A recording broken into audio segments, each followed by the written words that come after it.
What's going on, everyone, and welcome back to another episode of the Brian Talks Money Show. Okay, there's no easy way of saying this. Did you know that right now, US credit card debt now totals nearly $1 trillion?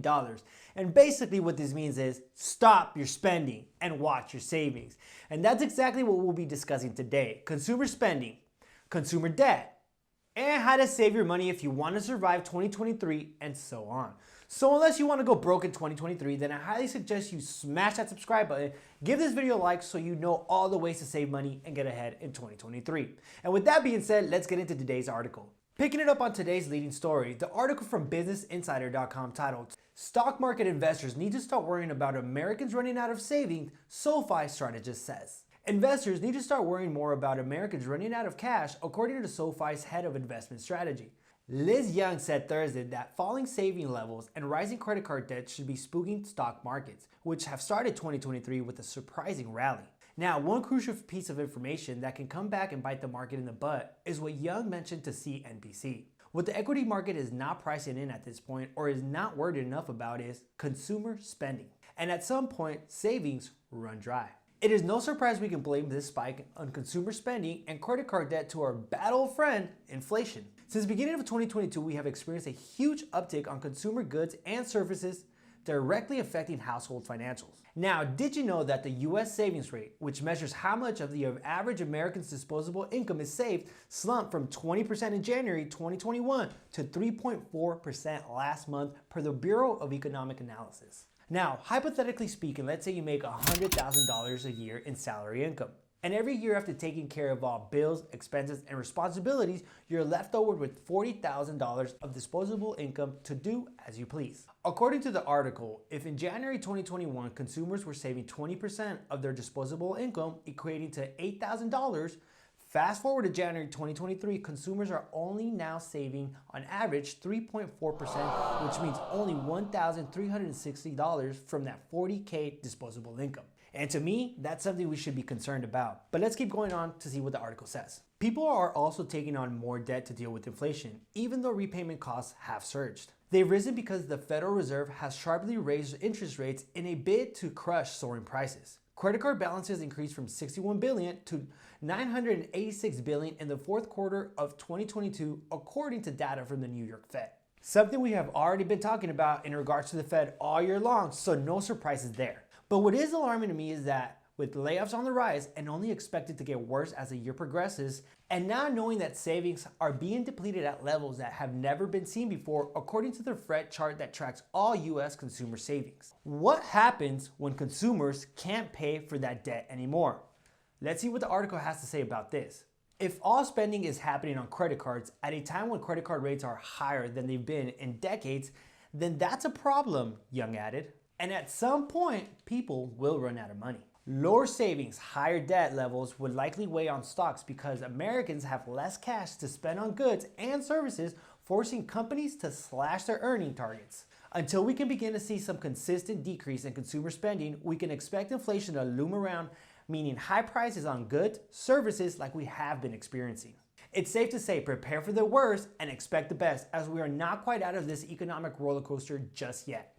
Some say this year will be the year of personal debt crisis. And I mean, look what this article on abcnews.com says about consumer debt. US credit card debt now totals nearly $1 trillion.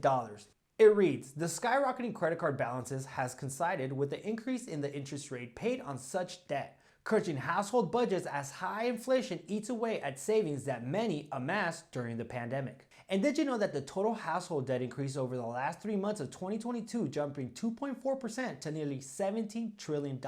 From what I see, debt is not slowing down, and this could get really ugly really fast as soon as consumers can't pay for their debts.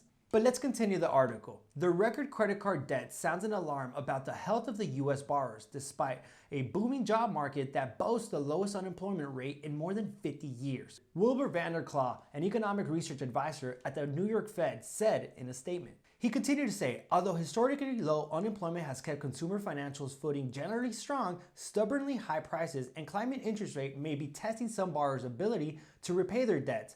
And that is something we are already starting to see. Taken from this article on Fox Business titled, "More Auto Payments Are Late, Exposing Cracks in Consumer Credit." It begins by saying, the US economy is on a steady footing, so they say, and unemployment rate is super low. Yet a rising number of Americans are still falling behind on their car payments. Pay close attention to this. Some 9.3% of auto loans extended to people with low credit scores were 30 or more days behind on the payments at the end of the last year. The highest share since 2010, according to an analysis by Moody's Analytics. And you can only imagine how it's going in 2023. The past few years have been unusually good for consumers who stowed away extra money during the pandemic, but sky-high inflation is eating away at those gains. Car prices, in particular, jumped because of a shortage of vehicles. Many borrowers took out large loans to buy them, leaving little breathing room to keep up with payments if they hit a rough patch. And that is something we are starting to see in consumer behavior. Subject matter, savings are being crushed in battle against high prices due to inflation. And for example, for those who amassed huge savings in 2020 and went out and bought new cars that were already overpriced due to shortages in production, now that they no longer have that disposable income because of inflation, they are now starting to feel it. Bottom line, this is what I predict will happen. Households will begin to prioritize debts and bills that are more important to them and begin to default on debts that are least important. There are many ways to save money in 2023, and the best strategy will depend on your personal circumstances and financial goals.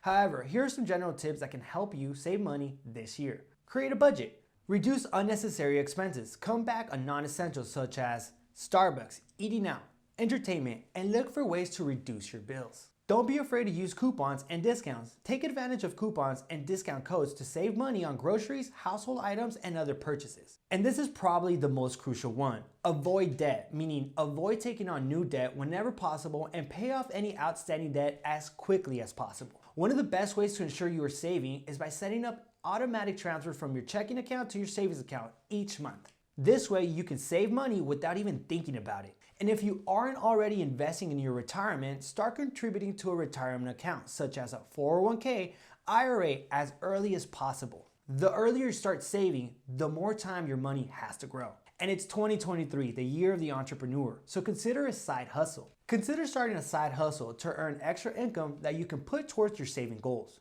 Look, whatever route you choose to take, it's your decision to make. And bottom line, everyone's situation is different, so do what feels right for you, your family, and your situation. But what I do advise, and something I'm currently doing myself, is creating financial goals and auditing my spending habits. So don't be afraid to do the dirty work and get on top of your finances, because if you don't, who will? So if you found this video helpful or insightful at all, then please share it with a friend, family member, or anyone that could benefit from it. And don't forget to smash the subscribe button and give this video a like. I mean, it only takes a split second, and by doing so, you're helping reach more people who need to hear this information. So with that being said, thank you so much for watching, and I'll see you guys on the next one.